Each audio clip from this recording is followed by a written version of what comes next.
बिस्मिल्लाहिर्रहमानिर्रहीम। अस्सलाम वालेकुम नादरीन, आप यूट्यूब चैनल देख रहे हैं। मैं इमरान खान हूँ। नादरीन, गुज़िश्ता 4-4.5 साल में अगर आप एस्टेब्लिशमेंट की सबसे बड़ी गलती निकालें तो वो मिस कैलकुलेशन है। यानी जहाँ पे भी इन्होंने कैलकुलेशन की वो गलत हो गई।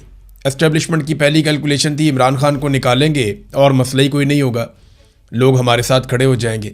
लेकिन रजीम चेंज ऑपरेशन के बाद, बल्कि उससे पहले ही जब वो मुकम्मल नहीं हुआ था, तो लोग इमरान खान के साथ खड़े हो गए, तो मिस कैलकुलेट हो गया। बाद में इन्होंने कहा थोड़े दिनों में लोग भूल जाएंगे, तो लोग भूले नहीं, बल्कि लोगों ने एहतजाज शुरू कर दिया।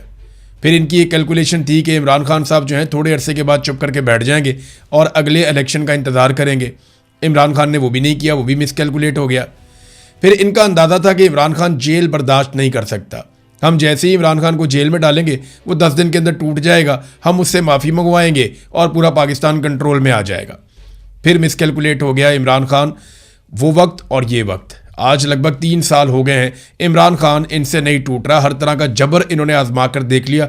वो कैद तन्हाई में पड़ा हुआ, उसकी आंख ज़ाया हो गई, लेकिन वो आदमी हार नहीं मान रहा। बड़े बड़े बाहर बैठे हुए हार गए, जिन्होंने मार नहीं खाई वो भी हार गए, लेकिन वो मार खाने के बावजूद हार नहीं मान रहा।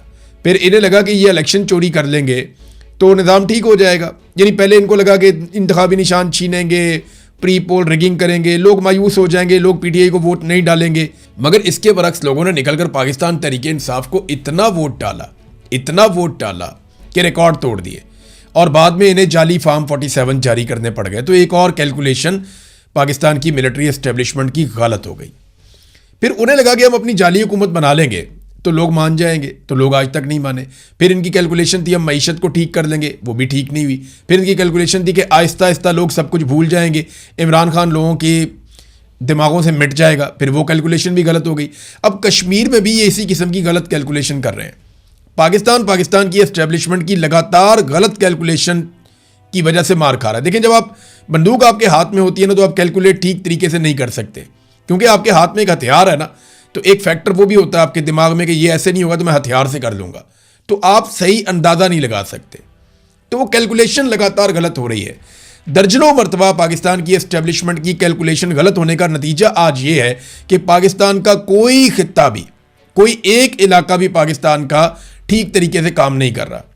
पंजाब के अंदर वज़ीर आला ही गायब है, बीमारी का मामला भी है, और अल्लाह ताला सबको सेहत अता फरमाए। और वहाँ पे वो समझ ही नहीं आ रही है, एक अजीब कन्फ्यूजन है। खैबर पख्तूनख्वा में एक हुकूमत है, वो अपने सर्वाइवल की लड़ाई लड़ रहे हैं। यानी वहाँ पे किसी की तवज्जो ही नहीं है कि असल मसाइल क्या हैं। हुकूमत अपने आप को बचा रही है, एस्टेब्लिशमेंट अपने आप को बचा रही है, और सारे एक दूसरे की टांगें खींच रहे हैं।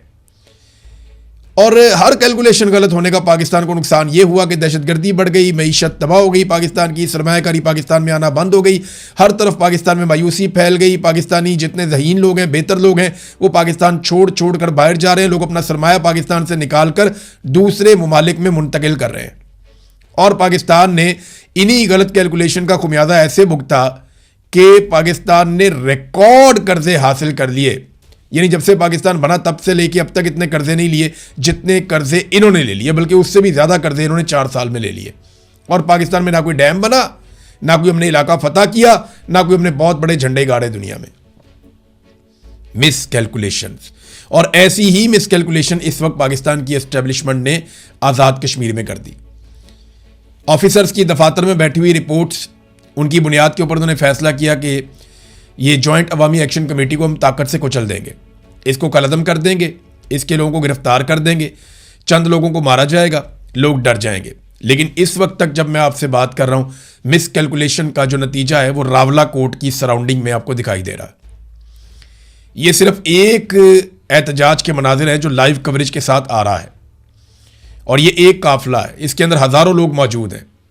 जब रात के वक्त उन्होंने कहा जी अपने मोबाइल फ़ोन की लाइटें ऑन करें, तो हर तरफ से ऐसा लग रहा था कि एक सैलाब है अवाम का, हज़ारों लोग हैं। और दूसरी तरफ इस तरह के 3 काफिले और मौजूद हैं रावला कोर्ट के इर्द गिर्द।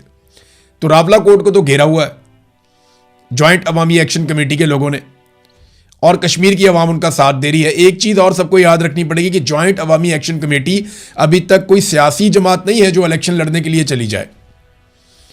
इस कमेटी में पाकिस्तान पीपल्स पार्टी, PMLN, PTI, मजहबी सियासी जमातें, सारे लोग इस कमेटी को सपोर्ट करते हैं, और वो बतौर कश्मीरी इसके अंदर हिस्सा लेते हैं। जब ये सियासत में आएगी तब आएगी, और पता नहीं आएगी या नहीं आएगी, लेकिन फ़िलहाल इनका तोती बोलता है वहाँ पे। और कश्मीरी सारे एक नुक्ते पे इकट्ठे हो गए हैं कि हमने पाकिस्तान की एस्टेब्लिशमेंट को मजीद हमारे रियासती मामलात के अंदर बेजा मुदाखलत की इजाज़त नहीं देनी।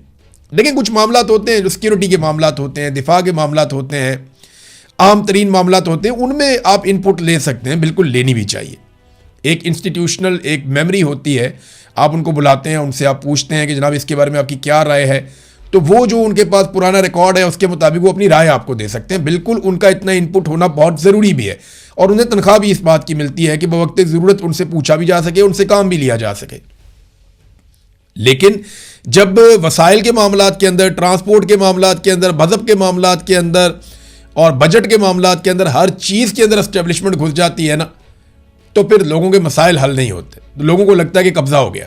अब ये मामला चल रहा है वहाँ पे। देखिए ये जो 12 महाजरीन की नशिस्तें हैं ना, इसके ऊपर बहुत डिटेल में लोग बात कर रहे हैं कि ये नशिस्तें तो लाई गई थी मकबूजा कश्मीर के केस को उठाने के लिए कि हक़ खुद इरादियत देना है, पाकिस्तान ने भी और भारत ने भी, अक़वाम मुत्तहिदा की करारदाद है, तो उसके मुताबिक जो है वो सबको वोट का हक़ मिलना चाहिए और कश्मीरी फैसला करेंगे कि उन्होंने भारत के साथ रहना है, पाकिस्तान के साथ रहना है या अपना अलग मुल्क बनाना है।